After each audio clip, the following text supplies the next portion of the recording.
Hey everyone, welcome to my channel. My name is Amanda and I am a disabled neurodivergent woman.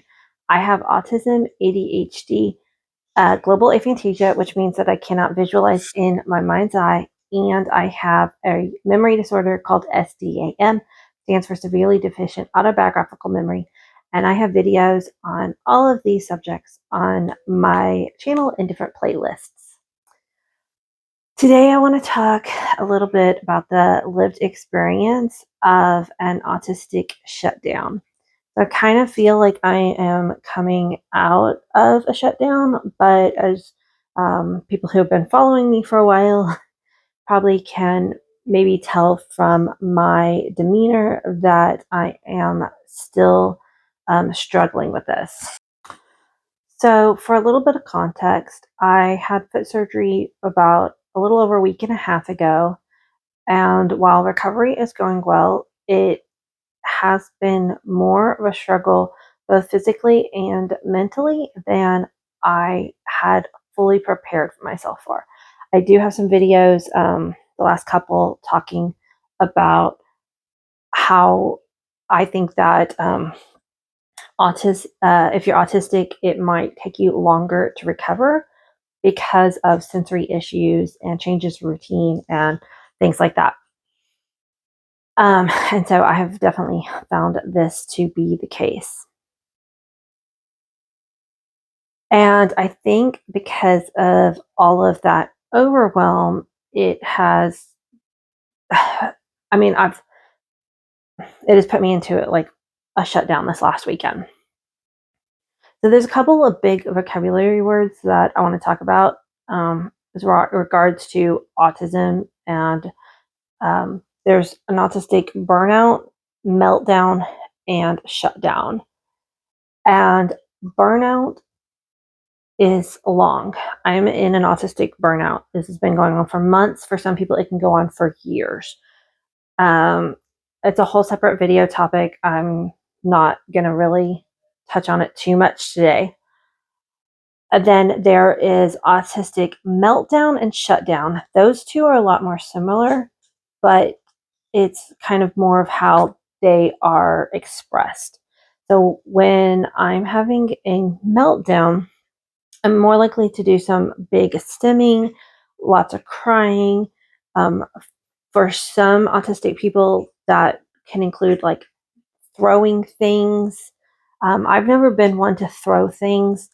My meltdowns are actually pretty tame, but that is because I'm a highly masked autistic person, and it takes a lot for me to get to that point where I'm actually going to visibly show any kind of upset.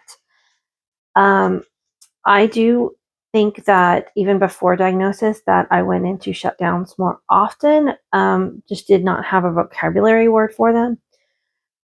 For me, it's similar.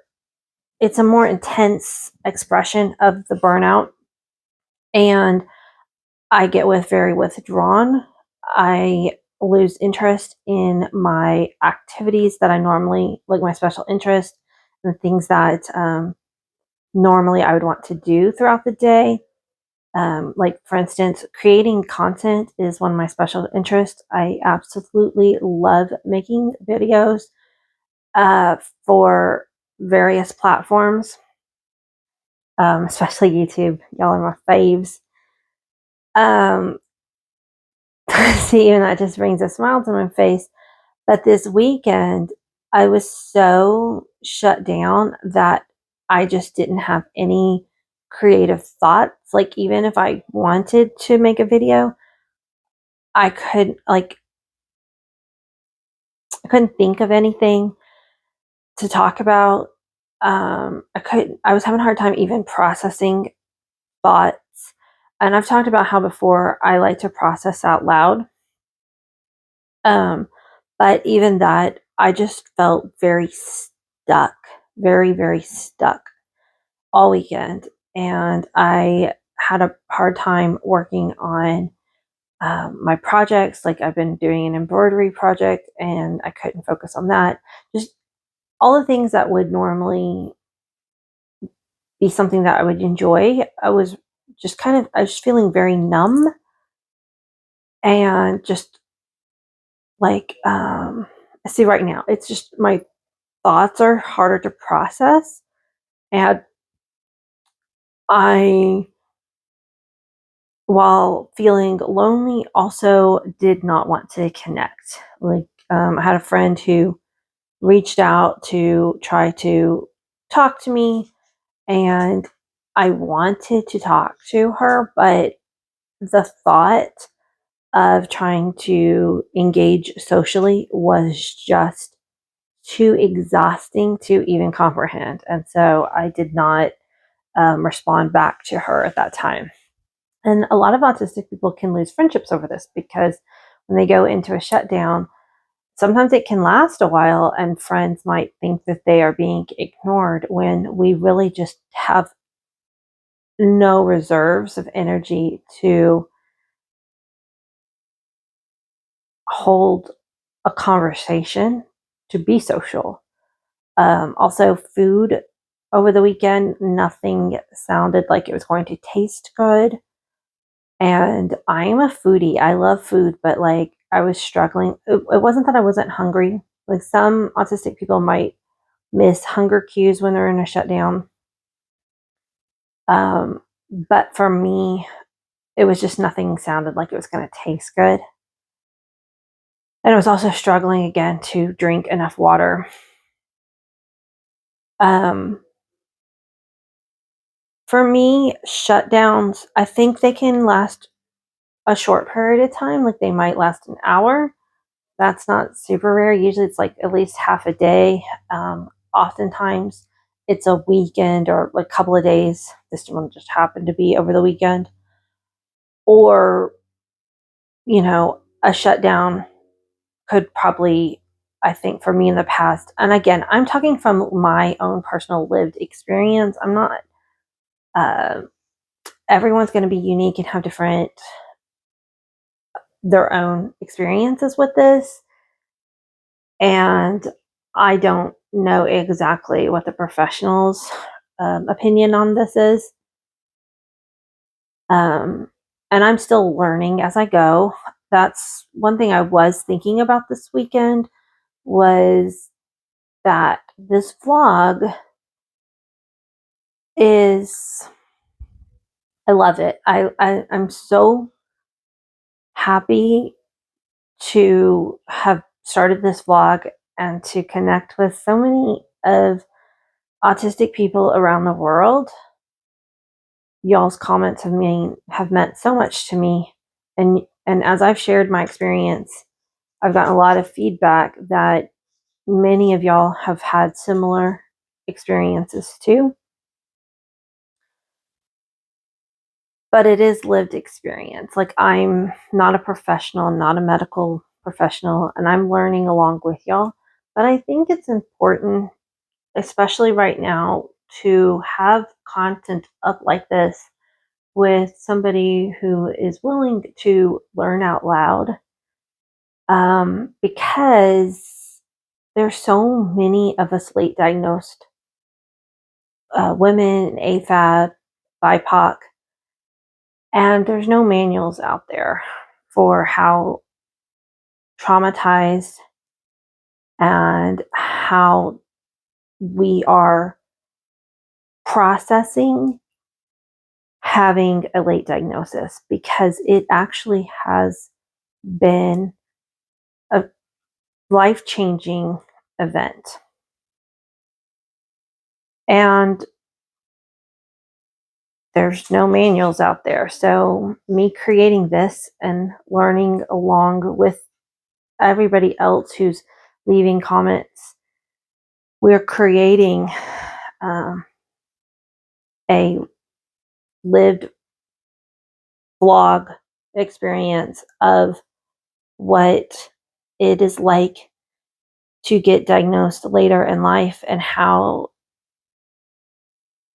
devastating it has been and how much it has affected our life.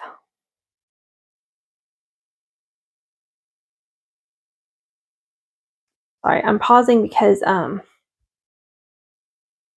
I was just talking to my therapist this morning and was talking about friendships and how at 43 I still haven't learned the nuances of what a friendship means and what friends mean. And I was like, how did I not get diagnosed earlier? Like, how did I get missed? Because now that I know I'm autistic and looking back and how hard so much social things have been, it just amazes me. And this has kind of partially been what my shutdown has been about because I was feeling just very lonely this weekend. And as an adult who is trying to understand and navigate friendships when I'm recovering from a surgery and not feeling super supported. And I was trying to talk to my therapist about that too because, I had a friend who sent me a care package and that meant so much to me. And I know that's what she could do because she's also got a busy life going on right now and got another friend who um, really would like to be able to support me more. But again, as an adult, she's got lots going on and some understanding. And I know these people care about me, but my therapist said you can have both. You can feel supported and still want more support. And that's really hard for my brain to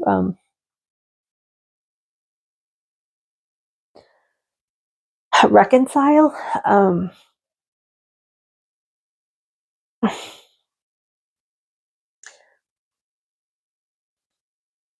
To feel and understand this and at the same time have the opposite emotion.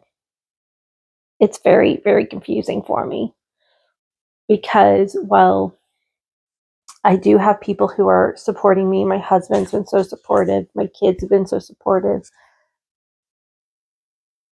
To have that,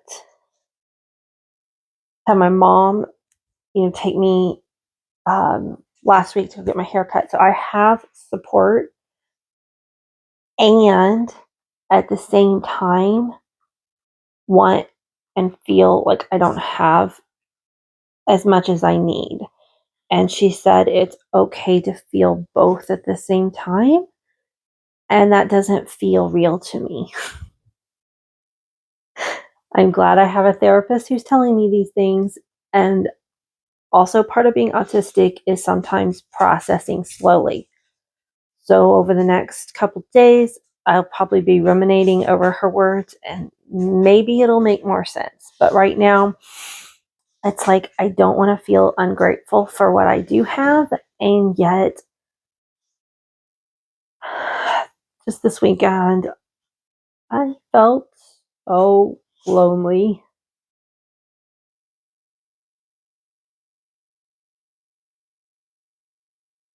And I was telling my therapist, there's so many of us. I'm like, it's also hard to reconcile social media, the internet, and real life. I said, because I've been connecting with so many of y'all on YouTube, on TikTok, and we're sharing the same experiences and we're all feeling the same things. So we feel like, oh my gosh, we're not alone. There's people out there who understand and relate. And that feels so good to be seen and heard.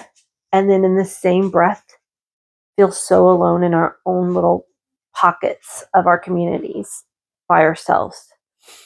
And I said, maybe it's because we're all masking out there in the real life, in the real world, so we can't find each other. I was like, autism isn't that rare. We're out there. We need to find each other. We need more allies who understand how our brains work. I was telling my therapist, I think I have a lot to offer to friendship. And yet I have such a hard time navigating friendships. This is all very hard to talk about. My mask does not want to say these words out loud. My autistic mask has always been um, to show perfectionism, to show no self pity, to show I have my life together, that I don't need support. I can do everything by myself. I don't need anybody. That's kind of what my mask has been, to keep me safe.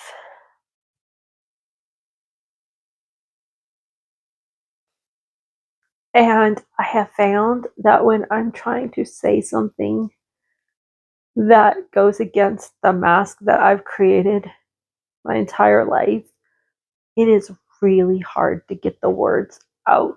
It's like my brain is saying, these words are not safe to say out loud,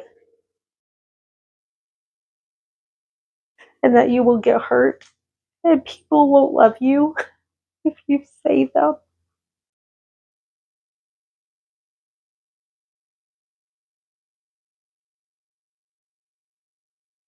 But I know that's not true.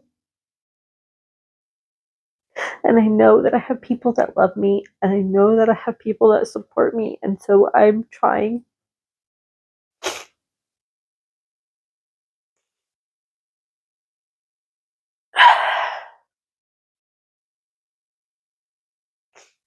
to learn to be authentic and set the mask aside so that I can find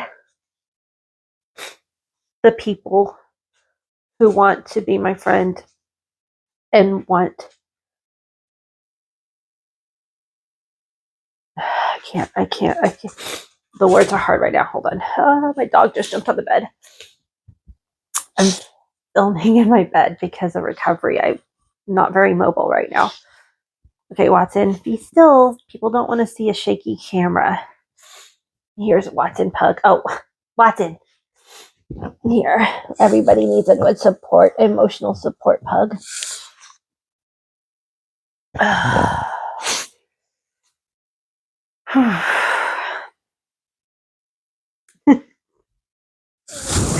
Animals just make everything better, don't they? Okay, anyway, so let me just wrap this up. I want to make sure. So, meltdown is when also, sorry for the camera shakes, guys. I really apologize. So, meltdown also is often when I put myself in a place where I'm getting so overstimulated and I just burst. And then that's when I will shake and cry. It can also be things where my routine will change unexpectedly outside my control, and just it's a lot of outside stimuli will create a meltdown for me.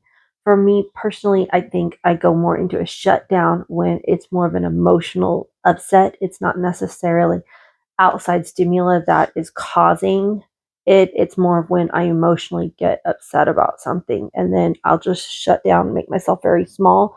And I don't want to stim because I want to just be very still and small and quiet, and not, again, I don't want any. I like had my eye mask on like earlier this weekend, and I just had to lay there and just try to block out lights and sounds, and just I had to just be very quiet. And that is, I think, another difference between a shutdown and a meltdown. And I think these can happen inside or outside of a burnout, which again is a longer term thing that happens.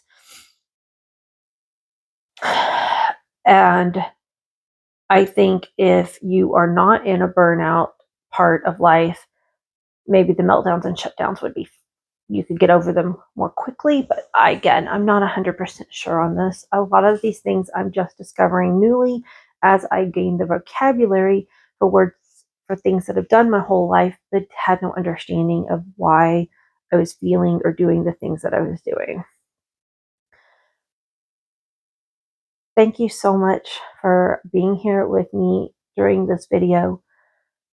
I want to vlog happy times. I want to vlog these real moments.